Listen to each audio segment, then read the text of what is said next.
Neemias 1 diz assim, versículo 1 em diante: as palavras de Neemias, filho de Acalias, no meio do Quisleu, no 20º ano, enquanto eu estava na cidade de Suzã. Hanani, um dos meus irmãos, veio de Judá com alguns outros homens, e eu lhes perguntei acerca dos judeus que restaram, os sobreviventes do cativeiro, e também sobre Jerusalém. Neemias encontrou aquele irmão com outros homens e quis, talvez como quem vai na rua comprar pão, perguntar como estavam os judeus que restaram, os sobreviventes do cativeiro. Como é que está a nossa cidade, Jerusalém? A Bíblia diz que eles responderam: aqueles que sobreviveram ao cativeiro, estão na província, passam por grande sofrimento e humilhação. O muro de Jerusalém foi derrubado e suas portas foram destruídas pelo fogo. Quando ouvi essas coisas, sentei-me, chorei, passei dias lamentando, jejuando e orando ao Deus dos céus. Então eu disse: Senhor, preste atenção nisso. Olha a oração de Neemias. Talvez nós devêssemos anotar essa oração e fazer todas as noites. Senhor, Deus dos céus, Deus grande e temível, fiel à aliança e misericordioso com os que o amam e obedecem aos seus mandamentos. Que os teus ouvidos estejam atentos e os teus olhos estejam abertos para ouvir a oração que o teu servo está fazendo dia e noite diante de ti, em favor dos teus servos, o povo de Israel. Confesso os pecados que nós, os israelitas, temos cometido contra ti. Sim, eu e meu povo, talvez pudesse ser eu e minha casa, eu e meu casamento, eu e minha família, eu e a sua igreja, temos pecado contra ti. Agimos de forma corrupta e vergonhosa contra ti. Não temos obedecido aos mandamentos, aos decretos e às leis que deste ao teu servo Moisés. Lembra-te agora do que disseste a Moisés, teu servo: se vocês forem infiéis, eu os espalharei entre as nações. Mas se voltarem para mim e obedecerem aos meus mandamentos e os puserem em prática, mesmo que vocês estejam espalhados pelos lugares mais distantes debaixo do céu, de lá eu os reunirei e os trarei para o lugar que escolhi para estabelecer o meu nome. Esses são os teus servos, o teu povo. Tu os resgataste com o teu grande poder e com o teu braço forte. Senhor, que os teus ouvidos estejam atentos à oração desse servo e à oração dos teus servos que têm prazer em temer o teu nome. Faze que hoje este teu servo seja bem sucedido, conhecendo-lhe a benevolência deste homem. Nessa época eu era copeiro do rei. Amém? Quando a gente olha para essa oração, a gente entende que Neemias sabia exatamente quem era, quem o povo era, quem Deus era, os desafios que ele enfrentara no momento e os que ele iria enfrentar. Mas acima de tudo ele sabia por que aquela notícia havia chegado a ele.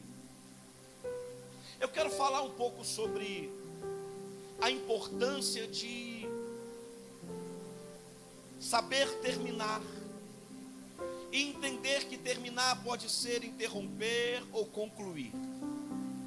A gente vai olhar para essa história em 2 capítulos apenas, eu não vou avançar, e vai aprender algumas lições.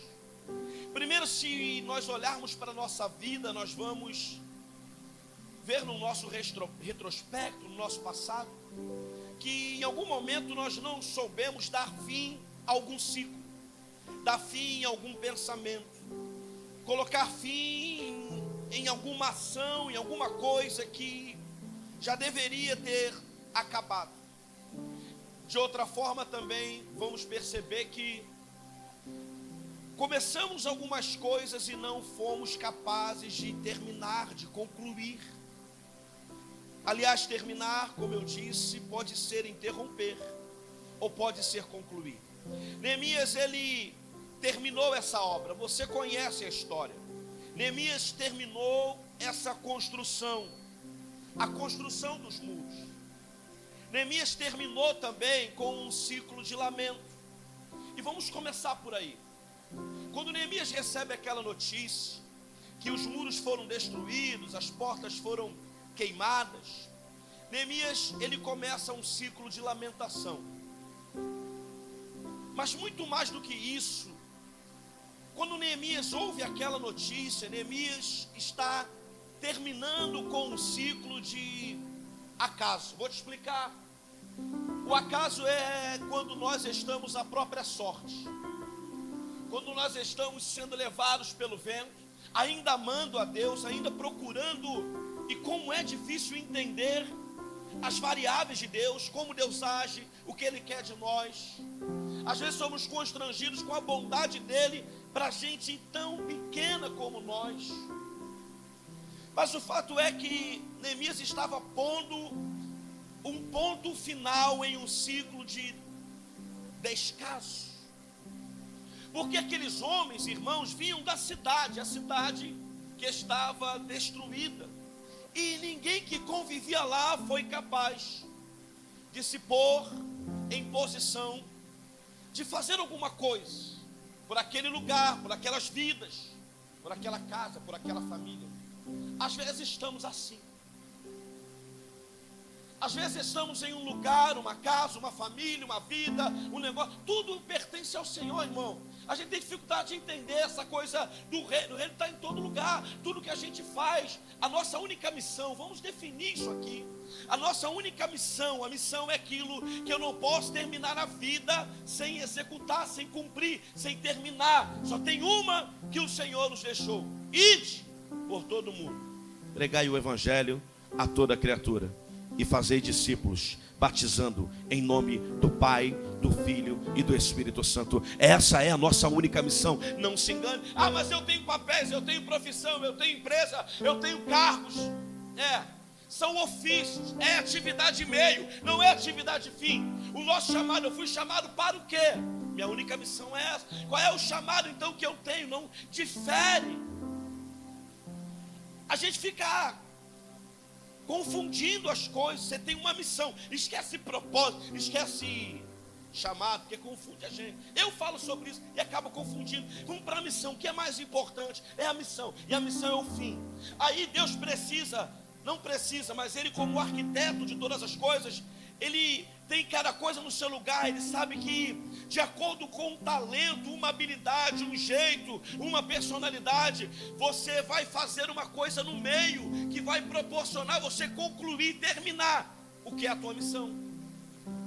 E essa coisa do meio, aí chamam de chamado, dão um nome de propósito, é atividade meio. Uma habilidade, um emprego, um negócio, um cargo, um jeito de falar, de uma coisa que só você tem. Pode ser tanta coisa, mas isso tudo é meio. O que importa é concluir a missão. O fato é que a maioria de nós vai terminar essa vida e não vai concluir a única missão que Ele nos deu. Tinha um monte de gente lá, pastora, e ninguém era capaz. Ninguém foi capaz. E a gente vai no decorrer do texto entender por que ninguém foi capaz. Porque tem coisas que não foram ditas aqui, registradas, coisas que Deus falou, e você vai entender. Deus falou com Neemias algumas coisas, e nem tudo foi colocado. O próprio Neemias na frente vai dizer, você vai acompanhar comigo, que nem tudo ele revelou. Quando ele chegou na cidade, ele não havia ainda revelado o que Deus colocara em seu coração. Significa que as coisas do meio, que Deus vai falando no meio até acontecer o fim é o cumprimento da missão, a única que a gente tem. Nem tudo a gente tem que compartilhar, até porque nem todos vão entender, porque as maneiras do meio alcançar o fim são diversas. É por isso que existem várias igrejas. várias denominações, é assim que deve ser, porque todas eles estão numa mesma missão. Mas missão é o fim. Só que a gente está se embaralhando no meio. E está se embaralhando no meio porque o fim não está claro. Se Deus dissesse para você, você só está aí na terra para uma única coisa: pregar o evangelho para toda criatura, alcançar pessoas com a palavra da salvação, trazer esperança para o desesperançado, levantar o caído. Não é com a tua força, é com o poder de uma palavra. E quem não se levanta com uma palavra não se levantará com nenhuma ajuda de um homem. Porque a mão que levanta do homem é a mão que vai fraquejar depois.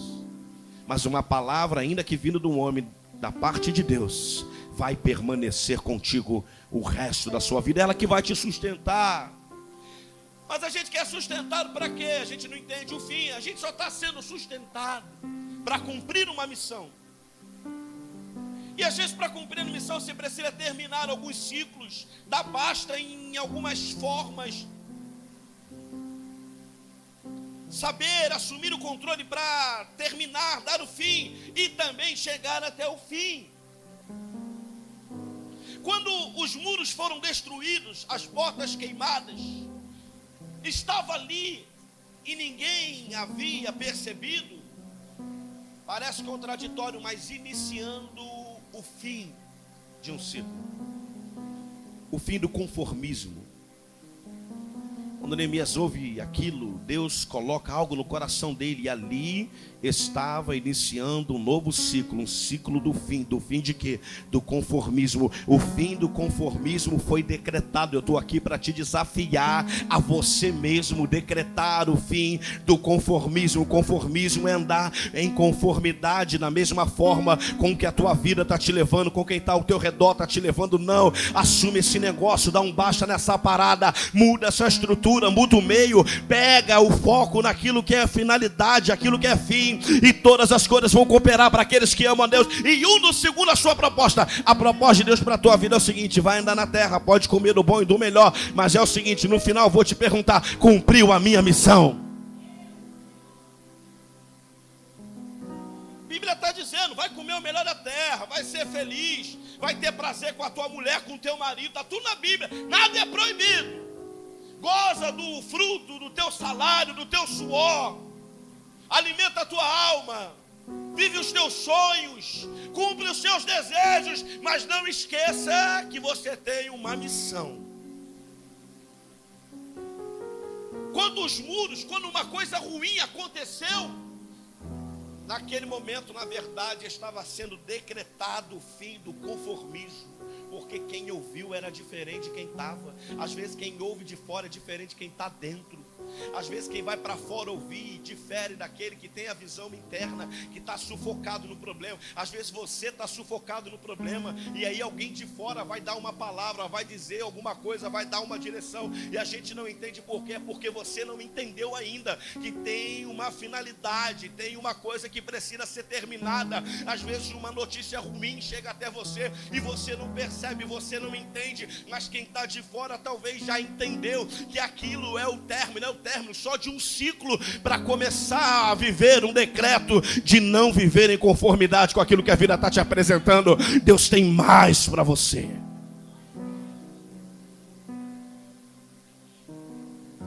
Por isso que algumas palavras Neemias não disse no capítulo 1, e quando chegou naquela cidade já não declarou para todo mundo algumas coisas que Deus havia dito para ele, porque as pessoas não entenderam. Ele entendeu diferente, eu entendi que agora acabou. Tem gente morando lá, tem gente sofrendo lá. Neemias ainda assim era escravo, era copeiro, vivia no palácio, mas não tinha autoliberdade, ele não podia se mandar. Os caras que estavam lá, eles haviam retornado do cativeiro. A vida estava ruim, mas os caras eram livres. E eram judeus, serviam o mesmo Deus. Podiam fazer a mesma oração que Neemias fez. Só que para Neemias era mais complicado, porque ele não tinha liberdade. Então não importa se alguém está preso numa circunstância, não importa se alguém está livre como aqueles homens em Jerusalém estavam, não importa se aqueles homens livres estavam ainda em situação econômica ou comendo pior do que Neemias comia, porque não tendo a liberdade, ainda assim comia do que o rei comia. O que a gente aprende aqui é que as coisas não vão estar perfeitas. Um tinha liberdade, mas não tinha recurso. Outro estava perto do recurso, mas o recurso não era dele. O que você escolheria? Ser prisioneiro no palácio ou livre na miséria? Difícil. Fato é que não havia nenhum homem naquele momento, ou mulher, que tivesse as duas coisas. Eu vi uma frase daquele ninja maluco. Ele disse: as pessoas ficam me apressando. Eu digo: passa, eu não estou com pressa. As pessoas ficam na fila querendo falar, eu disse: vai. As pessoas ficam se movimentando, eu disse: pode ir, porque as pessoas estão sempre procurando o próximo passo, elas estão sempre no futuro. Quando eu chegar naquele lugar, eu vou ser feliz. Quando eu tiver aquela coisa, vai acontecer. Quando a pessoa mudar, eu vou ser uma pessoa melhor. E ele disse com essas palavras para não te escandalizar, mas já te escandalizando, ele disse: pode passar, otário, eu já cheguei, eu já estou vivendo. Eu já estou fazendo. Eu já estou sendo feliz. E hoje eu exercitei isso pela manhã. Quando a minha esposa foi fazer o café e colocou na mesa, eu falei: eu vou aproveitar. Eu já estou vivo, vou aproveitar. Eu comecei a reparar, não só no gosto, mas na brisa que tocava, na conversa que a gente estava tendo à mesa, no sol que estava brilhando. Eu falei: é isso, eu não estou já com a cabeça no culto, eu não vou ficar com a cabeça amanhã, não vou ficar com a cabeça na semana, eu não vou ficar na cabeça daquilo que eu tenho que fazer. Eu preciso estar aqui agora e entender que isso aqui agora é o que eu preciso, isso me basta. Neemias já estava vivendo essa proposta, porque Deus fez uma proposta, e a proposta que Deus faz é no secreto. Certamente a proposta era: vai lá e levanta aquilo lá, resolve aquilo lá,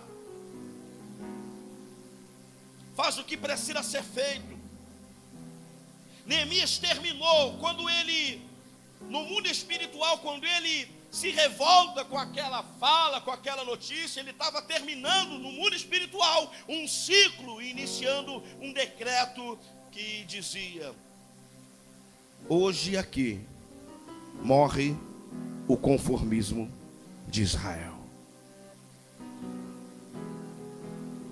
Deus está te dando a chance de você ser a pessoa que não se conforma. Gente que já tomou a forma: meu jeito, minha vida, meu pensamento, meu presente, meu futuro. Nasci para isso. Nasceu para o quê? Você nasceu para levar o evangelho, a palavra. O que é o evangelho? É a palavra que você diz: cura. Cura quem? Não cura nem você, não cura nem a mim. A palavra que você declara levanta, às vezes não levanta nem você, ou dirá o outro.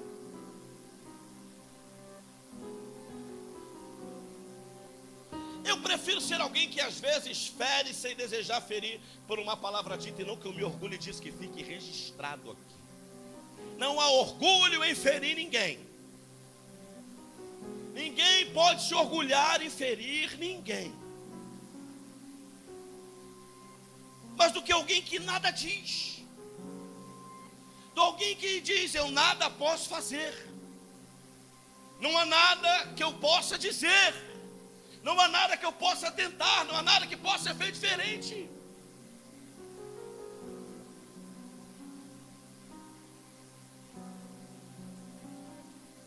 O decreto com o fim do conformismo no mundo espiritual foi determinado, foi estabelecido. Só que quando a palavra diz que Neemias chorou e lamentou por alguns dias, ela está demarcando que houve também o fim do ciclo do lamento. Neemias também teve que gerir os ciclos que estavam no controle dele. Porque o mundo espiritual não está no nosso controle, mas determinar o fim do ciclo do lamento está no nosso controle. Neemias decretou sobre si. Eu te desafio, aí as pessoas falam: mas isso, eu acho que é tão simples. Ministre sobre a tua própria vida. Fale coisas para você. Declare sobre quem você é hoje, quem você quer se tornar. Encare você. Fale consigo. Estabeleça um fim, o término de alguns ciclos que estão se repetindo dentro de você. Neemias não deixou que o ciclo do lamento se repetisse. Ele terminou com o ciclo do lamento. Porque somente isso, somente o desejo do céu de interromper um ciclo de lamento, de derrota, de miséria, de destruição. Imagine Jerusalém destruída. Somente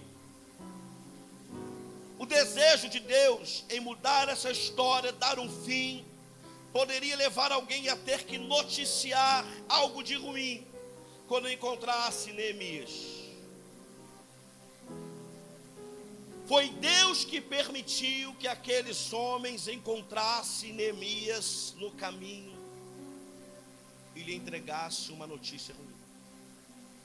Às vezes os médicos, com permissão de Deus, entregam a nós notícias ruins. Às vezes homens e mulheres na terra entregam a cada um de nós notícias ruins. Mas por que não olhar com a ótica do céu e se perguntar: Senhor, a que ciclo o Senhor quer dar fim com essa notícia? O que o Senhor quer gerar em mim? O que eu preciso terminar? O que o Senhor no céu quer terminar na terra? Porque assim como nasce e morre, assim existem ciclos. Pessoas precisam, imagine se ninguém morresse na terra, logo a terra iria colapsar. Não teríamos alimento para todos, não teríamos terra para todos. É que para haver o equilíbrio, alguém precisa morrer para que outro possa nascer. Às vezes a nossa vida só está em desequilíbrio porque algumas coisas não terminaram ainda. A gente não deu um basta, às vezes na gente mesmo, ou em ambientes, pessoas, assim, não interessa. É porque é mais fácil falar do que está fora do que falar do que está dentro. Às vezes algumas coisas não começaram ou recomeçaram. Por que recomeçaram, pastor? Porque às vezes na nossa jornada a gente não percebeu, mas a gente mudou, transicionou quando não deveria. A gente olhou para o lado quando era para olhar para frente. A gente perdeu algum tempo quando era para acelerar. Mas hoje Deus quer começar e recomeçar contigo e comigo nesse lugar. Somente um desejo do céu se manifestar na terra para levar alguém a encontrar naquele momento Neemias e lhe dar uma notícia ruim. Fato é que quando a notícia chega, não tem no céu notícia boa e ruim. Por exemplo, se alguém na tua família morre na terra, para você é uma notícia boa ou uma notícia ruim? Boa ou ruim? E para o céu? Para uma alma retornar ao céu, um corpo precisa morrer. Então quem morre na terra, quando alguém morre na tua família, você sorri ou chora? Mas e no céu? Quando alguém morre na tua família, você fica triste ou fica alegre? Mas quando alguém morre na terra, um ciclo se encerra e a alma sobe. A Bíblia diz que quando uma alma chega no céu, há tristeza ou alegria. Então na terra é tristeza, mas no céu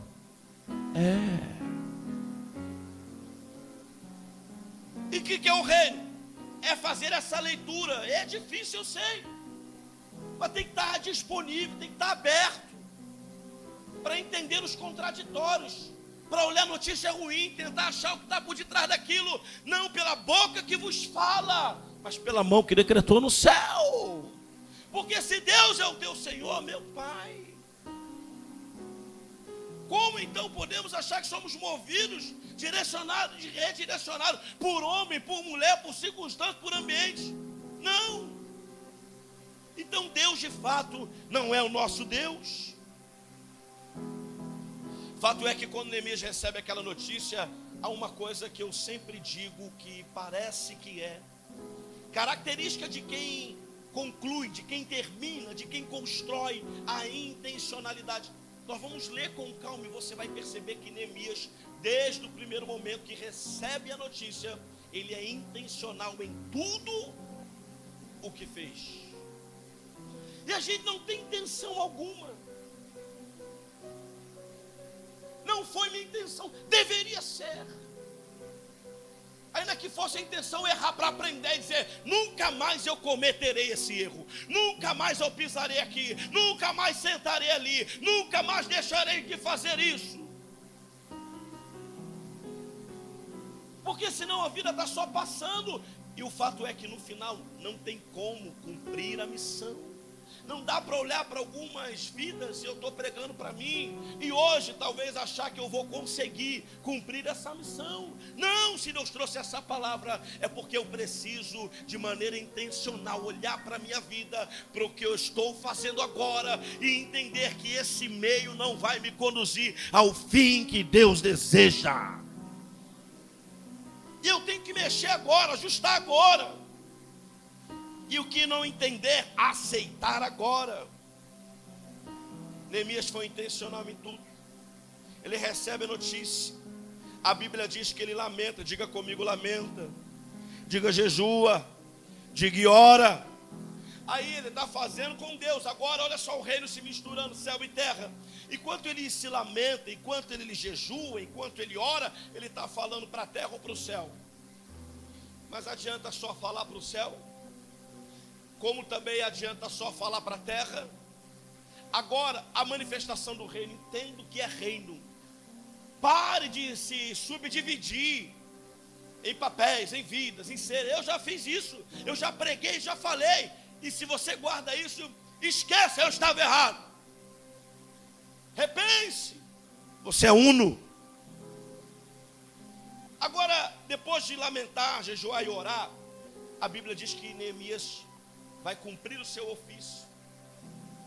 Eu e você temos que cumprir o nosso ofício. Ele vai fazer o seu encargo, ele vai cumprir com o seu cargo, vai fazer a sua tarefa, mesmo triste, mesmo chorando, mesmo depois de lamentar. Porque quem entende o que é o reino, e Neemias recebeu algo de Deus, vai fazer no dia bom, mas também vai fazer no dia ruim. Vai caminhar no sol, mas também vai andar na chuva. Vai pisar na grama, mas também vai sujar o pé de lama. Se alegrar, vai entristecer.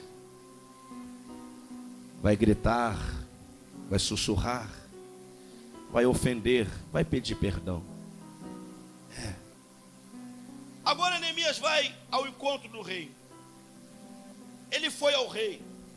Ele foi ao rei. A Bíblia diz que quando ele chega diante do rei, o rei percebe que o seu semblante mudou.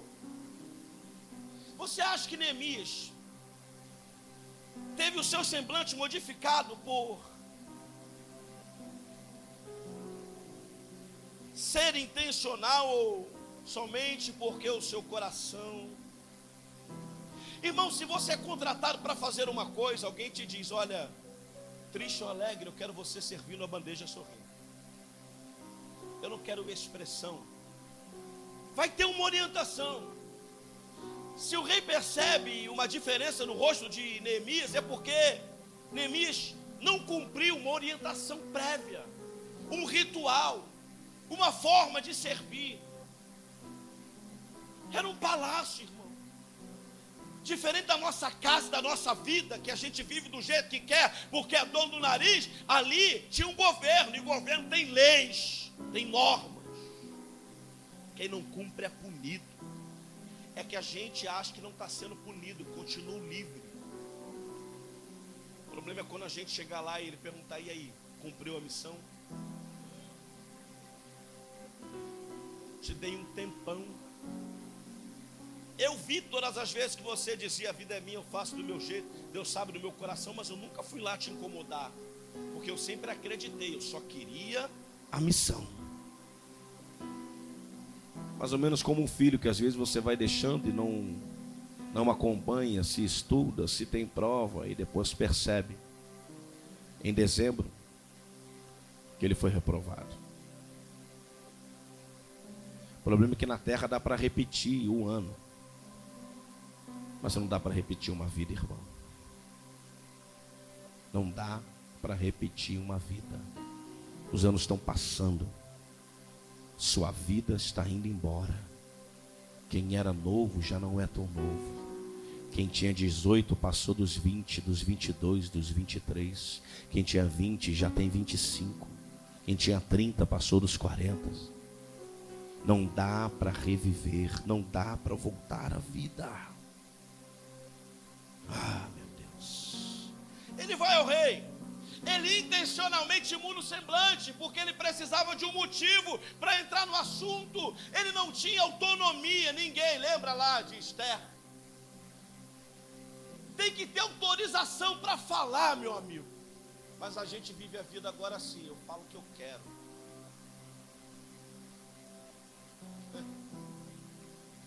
Eu falo e falo mesmo. Como eu disse aqui, quando eu firo pelo falar, não é virtude, não estou me vangloriando. São erros que estão comigo e eu preciso lutar a todo tempo. Por quanto tempo? Todo tempo. Se serei bem sucedido, não sei, mas todo tempo preciso lutar. Neemias muda o semblante de maneira intencional. E a Bíblia vai dizer que então o rei percebe. Ele percebe que o rosto dele não está legal, está diferente daquilo que era norma, daquilo que era conduta. Um escravo, irmão, não tem sentimento, não tem direito de se expressar. Não dá para chegar e falar assim: eu estou triste, queria conversar com o Senhor 5 minutos. Ó rei, que rei é esse que não ouve os seus súditos?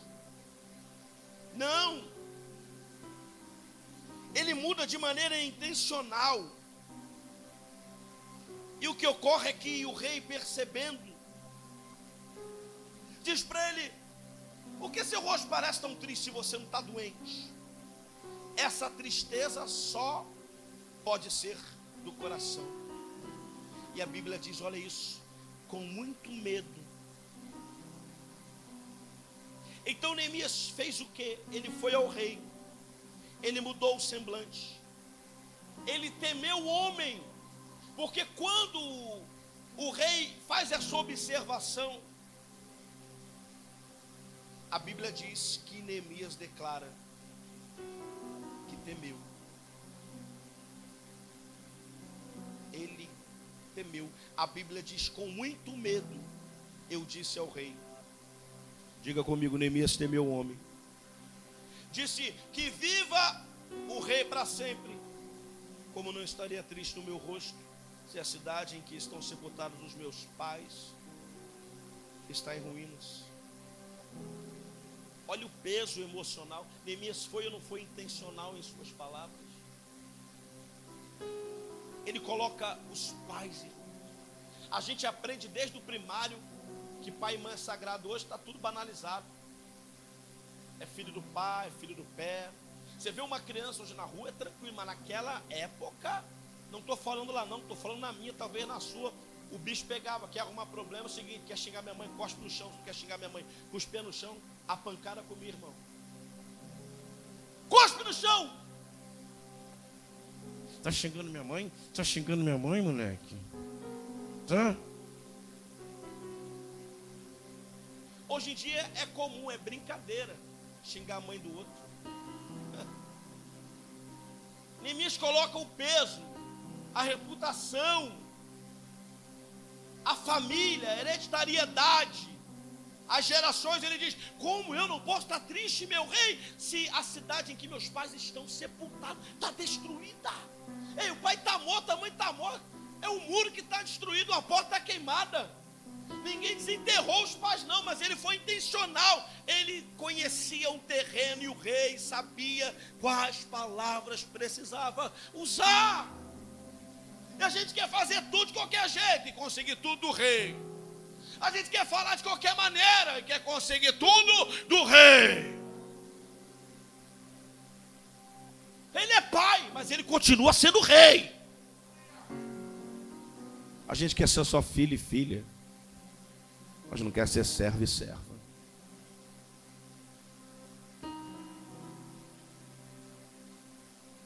Você consegue entender que não vai acontecer? Não é que não vai acontecer os teus projetos, não. O problema é que você só vai descobrir no final que os teus projetos não eram os projetos de Deus. Você tem uma missão nessa terra. E tudo que você faz é meio, não é fim. É. Então ele foi falar com o rei. Ele mudou o semblante. A Bíblia diz que quando o rei falou sobre o seu semblante, ele temeu. Mesmo assim declarou. Olha que coisa tremenda. Olha céu e terra transicionando, se misturando, o reino aí. Entenda a nação de Neemias o que é viver o reino. Não tem separação. Ele diz isso. Como eu posso ficar assim? Esse é no versículo 4. O rei me disse. Olha o que o rei disse para ele. O que você gostaria de pedir? Ele precisava de autorização para pedir. Aí a gente quer só o pai, não o rei. O pai é assim, eu posso a todo tempo pedir, Mas existe uma natureza de rei, de governo, de senhor. Ele sabia que se viesse do rei essa pergunta, tudo o que ele pedisse teria grande chance de ser concedido. Mas ainda assim ele não se esqueceu do céu. Olha o que diz. Quando o rei disse, o que você gostaria de pedir?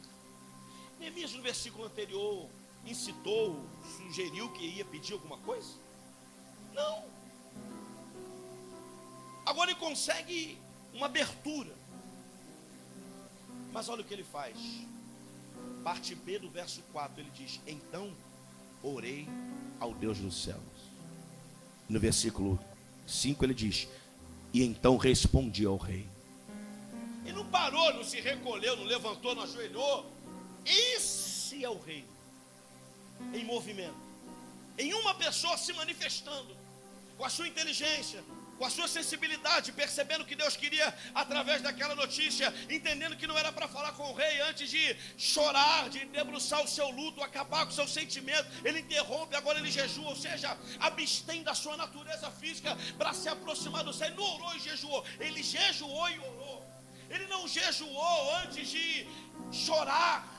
Não, ele chorou, interrompeu o ciclo, matou a sua carne, jejuando, então orou a Deus.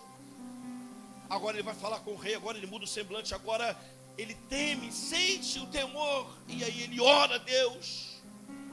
Diga comigo, ele temeu o homem, mas orou ao Deus que não temia homem algum.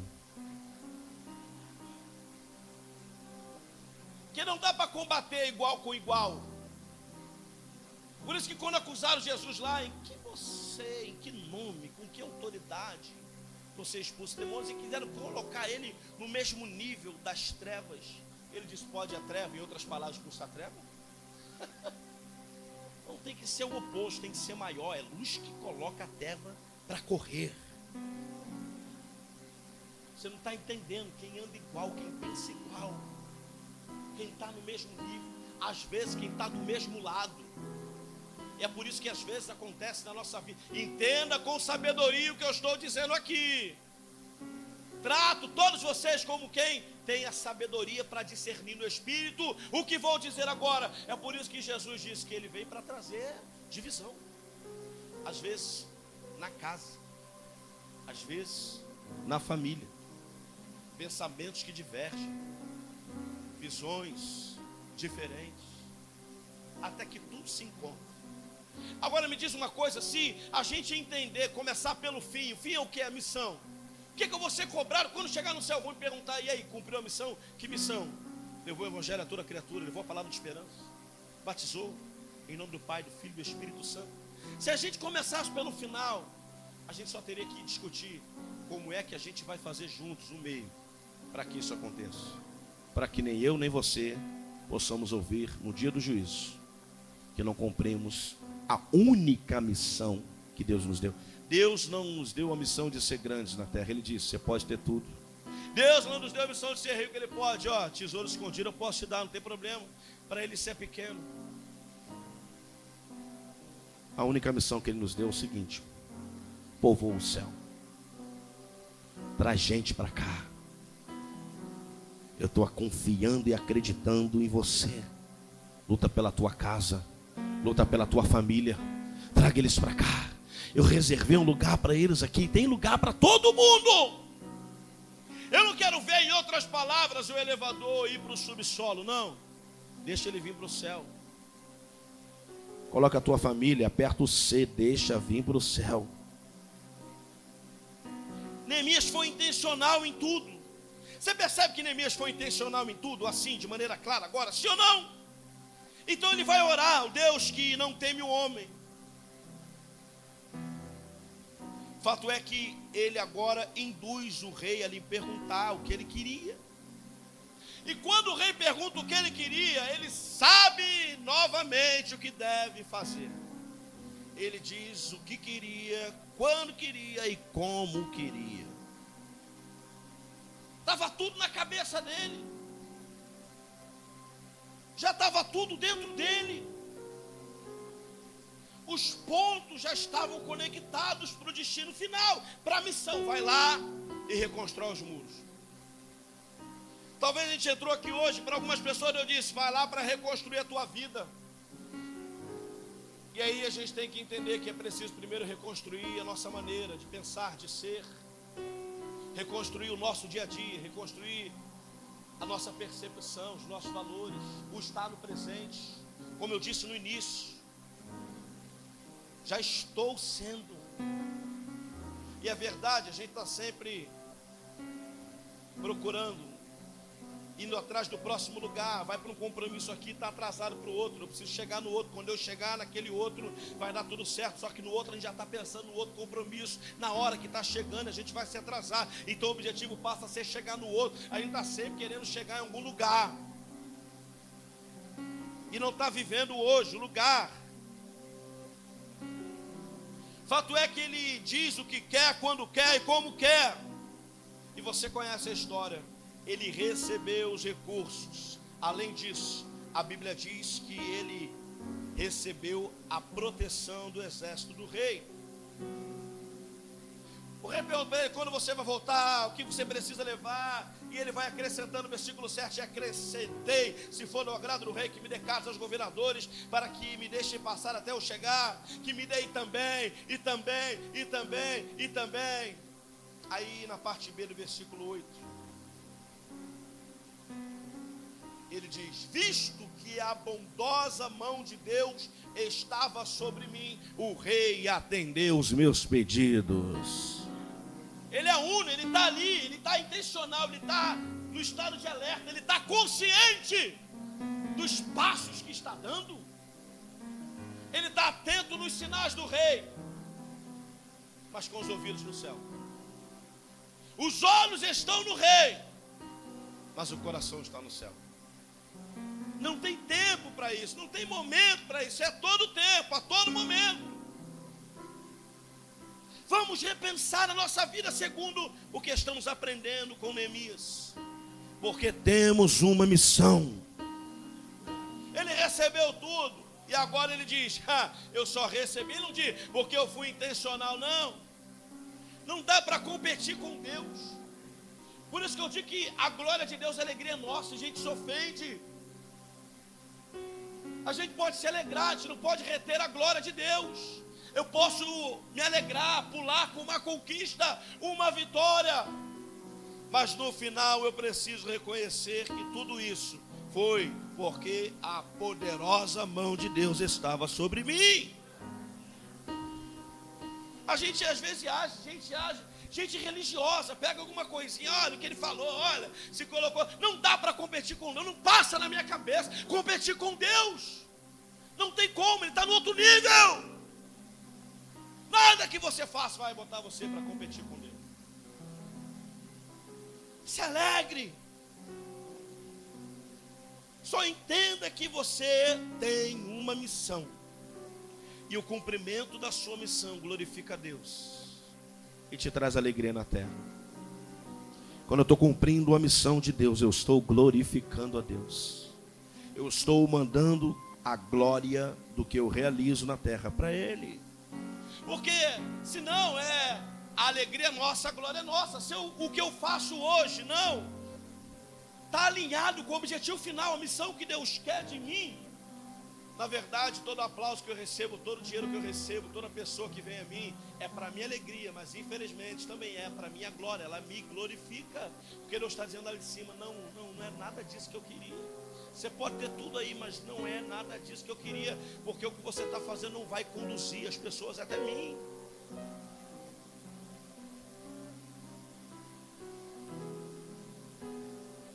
O fato é que existia alguma coisa, como eu disse no início, que Neemias ainda não tinha falado. E eu só fui perceber isso à medida que eu lia. E fui para o capítulo 2.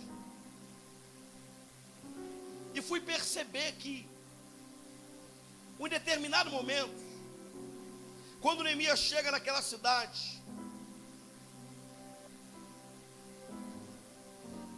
após, é claro, perceber que algumas pessoas daquela cidade, Sanbalate, Oronita, Tobias, ficaram irritados pelo simples fato, Neemias não foi lá para tirar nada de ninguém. A Bíblia diz no verso 10, ficaram muito irritados quando alguém estava interessado no bem dos israelitas. Aí você fala assim, vamos fazer isso para alcançar as pessoas, vamos atrás das pessoas, vamos não sei o que lá, e alguém logo se irrita, está fazendo isso que é para aparecer, está não sei o que. Aí você não entende a irritação, é porque você está fazendo alguma coisa que não termina em você. Começa em você, mas não termina em você. Começa em você, mas não termina em você. Você está falando do outro, vamos até o outro. Você está dizendo, vamos na casa do outro, não na sua casa. Você está dizendo, vamos levar uma mensagem para o outro, não, me dê uma mensagem. Aqueles homens ficaram irritados só porque alguém estava interessado em fazer o bem pelo povo. Aí tem gente que diz, não, eu sou muito tranquilo, ninguém se irrita comigo. Eu estou preocupado. Não que você tem que ser uma pessoa irritante. Você está entendendo o que eu quero dizer? Passar a vida toda sem irritar alguém pelo motivo certo. E qual é o motivo certo? Quando você está fazendo por alguém, alguém se irrita. Às vezes eu me irrito com a pastora Letícia. E o fato é que em alguns momentos eu estou irritado com ela porque ela está fazendo com olhar em alguém. Estou dando meu exemplo. E se eu me irrito, talvez, quase sempre, naquele momento, ela pode estar fazendo ou deve estar fazendo o que Deus deseja que ela faça por alguém. O fato é que ela se levanta por alguém. Aquilo me traz, às vezes, irritação. É pelo fato dela não fazer por ela, dela fazer pelo outro. Em algumas circunstâncias pode estar mais certo, mais errado, pode, não estou debatendo isso, eu só estou trazendo um fato. Quando você faz por alguém, algumas pessoas se irritam. Foi isso que aconteceu com Neemias. A Bíblia diz que ele chega a Jerusalém, e depois de 3 dias de permanência ali, ele vai sair de noite. Ele leva alguns de seus amigos. Diga comigo, mais um ciclo se encerra. Ele, olha isso, o cara sabia lidar com um ciclo, irmão, fazer leitura. Agora ele fica 3 dias na cidade, não sai para ver nada, não muda nada. Ele fica 3 dias ali, só sentindo um clima. Aí a Bíblia diz que, no versículo 12, depois de ficar 3 dias ali no 11, ele diz, sair de noite com alguns amigos. Olha, agora ele encerra um ciclo de paralisia, ele já percebeu como era a atmosfera. Ele vai para outro ciclo de movimento, de verificação do estado dos muros, dos portões. Só que ele diz, com alguns dos meus Ele diz com todos os meus amigos? Ele diz com alguns. Ele novamente estabelece um ciclo. Ele está dizendo, tem irmãos, tem amigos, mas também tem amigos mais chegados que irmãos. Está dizendo, tem gente que tem o nosso sangue, mas também tem gente que escolheu ter o nosso sangue. Agora ele vai, sai à noite, e o versículo 12 é muito claro, diz assim: eu não havia contado a ninguém o que Deus, o que quem? Havia posto em meu coração. Até o verso 12 do capítulo 2, Neemias não cita, não faz nenhuma referência de ter recebido uma incumbência de Deus. Quem olha até o versículo 11 vai dizer, esse camarada aí talvez quer aparecer, está pensando que é o fortão, agora quer tomar a frente de tudo. Só que durante todos os versículos anteriores, vamos contar, no capítulo 2, 11 versículos anteriores. No capítulo 1, existem 11 versículos. Durante 22 versículos, sabe-se lá os dias que demoraram isso? Alguém poderia olhar para Neemias e, sem entender, já condenar. Está fazendo por conta própria, está fazendo por aparecer, está fazendo porque é metido. Quem mandou ele aqui? Quem mandou ele fazer isso? Quer a glória para si, está querendo ser governador, está querendo liderar, quer que todo mundo se curve para ele. Demorou 22 versículos para Neemias revelar o que desde o primeiro já estava no seu coração. Talvez muitas palavras, injustiçado, a gente não sabe. Pensa na tua vida, o fato é que já estava com ele. Eu acho que você já passou por isso, alguma coisa que já estava com você de Deus, e as pessoas dizendo o contrário, dizendo que era você, dizendo, eu sei sua intenção, eu sei onde você quer chegar. Se você não estiver disposto ou disposta a conviver, não só 22 versículos, mas sabe lá quantos dias, anos e horas, com gente desconfiando das suas intenções. Se você não guardar no coração as palavras que em silêncio Deus te disse desde o versículo 1 da tua vida com Deus, e se deixar levar com que os outros apontam por aquilo que eles veem, é natural, eu não estou nem condenando, porque as pessoas não podem saber o que Deus falou contigo. É por isso que quando alguém diz, Deus falou,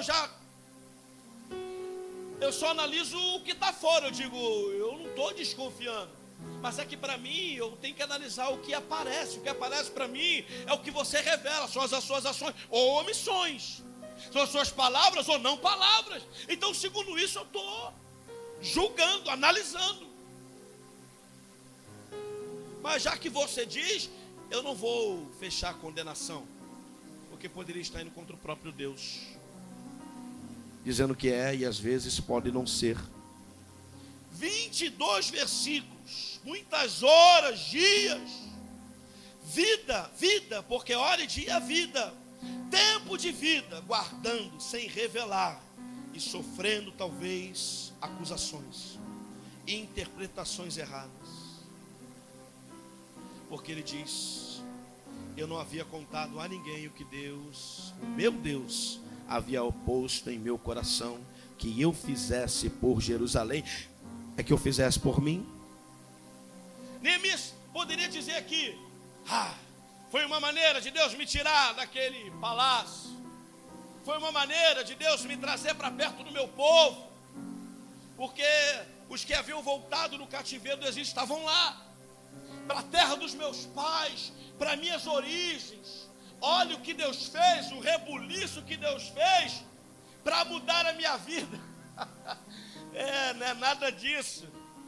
Ele está dizendo, Deus só me tirou de lá e me trouxe aqui porque existe uma missão, e a missão é passar por mim, mas não termina em mim. e eu vou cumprir o que Ele quer. Olha como a gente pode interpretar errado tudo que Deus quer. Estou pregando para mim, se tiver coragem, prega para você. Dá um passo hoje diferente. Estamos aqui em poucos. Na verdade somos poucos. Eu acho que foi John Wesley que disse, eu não me lembro quantos homens ele pediu a Deus, mas ele pediu poucos homens a Deus. Poucos homens, 3 homens, 2 homens. Ele fez uma oração e disse, pedindo a Deus que lhe dessem poucos homens, para que com esses homens ele pudesse incendiar toda uma geração. Ele disse, Deus, me dá poucos homens, me dê poucas mulheres, mas que os corações deles queimem por ganhar uma geração que se perdeu. Pesquisa no Google quem foi John Wesley. Nós não precisamos de muito, irmãos. Talvez por isso que na tua casa você está lutando sozinho, sozinha. Você não sabe por quê. Deus não precisa de poucos, mas Deus precisa de quem entenda o que Ele quer e consiga se mover no céu e na terra ao mesmo tempo. Estão apertando você, estão apontando você, estão te apertando, estão dizendo, você está ali no meio do furacão, com muitas palavras, você está olhando para o homem, mas o teu coração está em Deus. E Deus está dizendo, que bom, meu filho e minha filha, que você está ouvindo essas palavras, mas o seu coração está guardado em mim. Ele está dizendo, logo essas palavras vão cessar, logo essas ofensas vão parar, logo essa dificuldade vai cessar na tua vida. O que vai ficar é só aquilo que eu desejei para você, é só aquilo que eu planejei para você. Vai passar, vai passar. Porque a palavra diz que céus e terras passarão, mas a sua palavra, ela não vai passar. Algumas pessoas não vão entender. Quando você fizer pelo outro, elas vão se levantar, vão se irritar. O fato é que quando o foco é na transformação, quando a gente quer realmente transformar, talvez a gente está aqui e não quer realmente se transformar. Talvez a gente esteja aqui pedindo por uma vida financeira, por qualquer outra coisa, por uma saúde. A gente lembra do Covid, quanto a gente pediu para Deus a saúde, para livrar da morte. A gente estava na igreja, a gente estava em casa, a gente estava orando. Ou seja, a gente estava em Deus pedindo.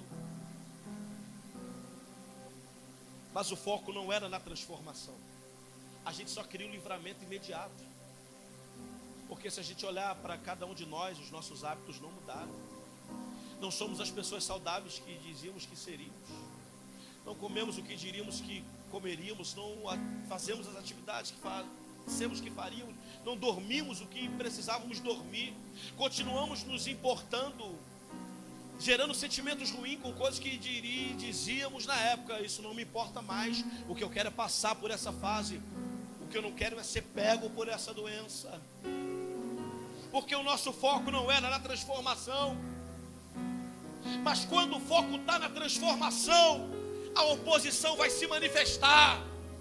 O inferno vai olhar e vai dizer, tem uma coisa diferente agora. Aquela oração e aquela ação está diferente.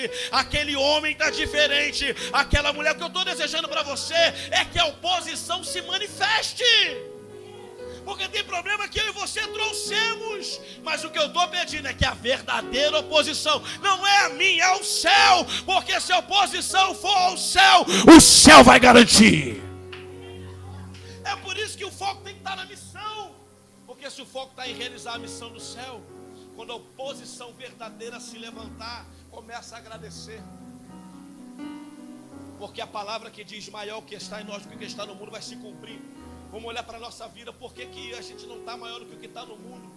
Por que o mundo nos influencia, nos tira da graça? Por que o mundo nos joga no chão? Por que a gente vai viver a vida de um lado para o outro? Por que o casamento? Por que a família? Por que a empresa? Por que o emprego é? Porque não é a palavra se cumprindo. O que está em nós é maior. E o que está em nós vai ser maior do que o que está no mundo quando os nossos objetivos forem do céu e não do mundo, porque é o céu que garante. A gente vai olhar para trás e vai dizer: Pai, o Senhor que mandou, garante esse negócio aí. Foi o Senhor que me trouxe para cá, foi o Senhor que me trouxe para esse emprego, foi o Senhor que me fez estudar isso, foi o Senhor que me consagrou aqui, foi o Senhor que me mandou para essa terra, foi o Senhor, foi... Deus garante aí.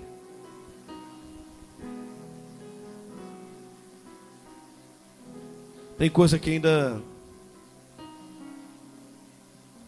vai nascer no nosso coração. Esse verso 12 nos diz que existem segredos que devem permanecer por algum tempo entre nós e Deus. Quando Neemias sai no verso 13, a Bíblia diz que ele vai na direção da fonte, das portas, ele vai analisando. O fato é que Neemias está nos ensinando que precisamos examinar, visitar todos os lugares que estão em ruínas da nossa vida. Visita hoje na sua casa, sozinho, cada lugar da sua vida que está em ruína. Olha para cada porta queimada, para cada pedaço do muro, para cada parte da tua vida que está frágil, está fácil te derrubar, está fácil fazer doer. Se o muro está baixo, o que está dentro está exposto, mas talvez só você não viu. Olha para lá. Neemias sai visitando cada parte daquele muro, cada porta queimada, examinando todos os lugares, dentro e fora. A Bíblia diz que o discurso de Neemias para aqueles homens, quando ele volta, ele vai falar com aqueles homens, com os nobres, os sacerdotes, os judeus. Ele não havia dito nada, o versículo 16 diz: eu não havia dito nada aos judeus, ao meu povo. Eu não disse nada aos sacerdotes, autoridade espiritual. Eu não disse nada aos nobres, aqueles que fazem parte da realeza. Eu não disse nada aos oficiais, quem manda no exército, na justiça. Eu não disse nada. E eu não disse nada também àqueles que iriam me ajudar a realizar a obra. Neemias já sabia quem era quem que ia ajudar a realizar a obra, a construção do muro. Já estava na cabeça dele, mas ele não disse para a pessoa: ei, você nem sabe, mas você vai me ajudar a realizar essa obra. Talvez tenha gente na tua vida que não está contra você, ela só não sabe ainda que ela vai te ajudar a realizar essa obra. Ela vai te ajudar a realizar essa obra. Neemias reúne aqueles homens e diz, versículo 17: vocês estão vendo a situação terrível que estamos? Ele começa a narrar: Jerusalém está em ruínas, as suas portas foram destruídas pelo fogo.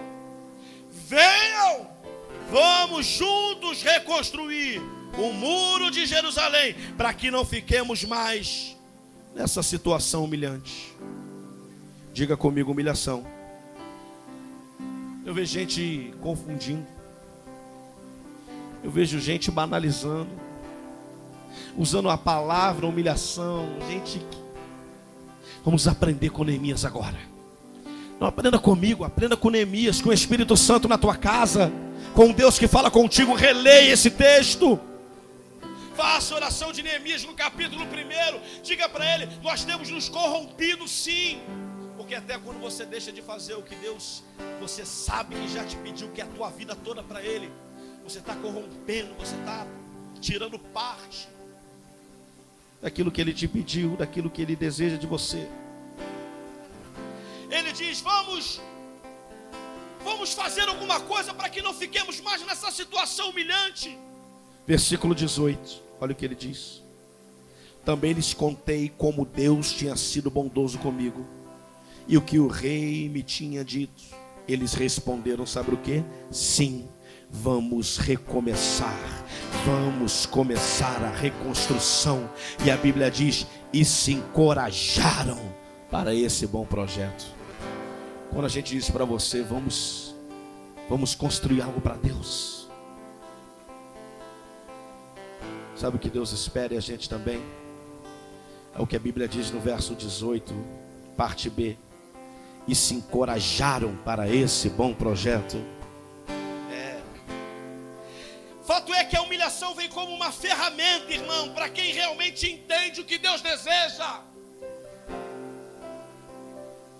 Quando uma situação humilhante, a gente só olha para quem foi o canal, o instrumento para te conduzir à situação de humilhação.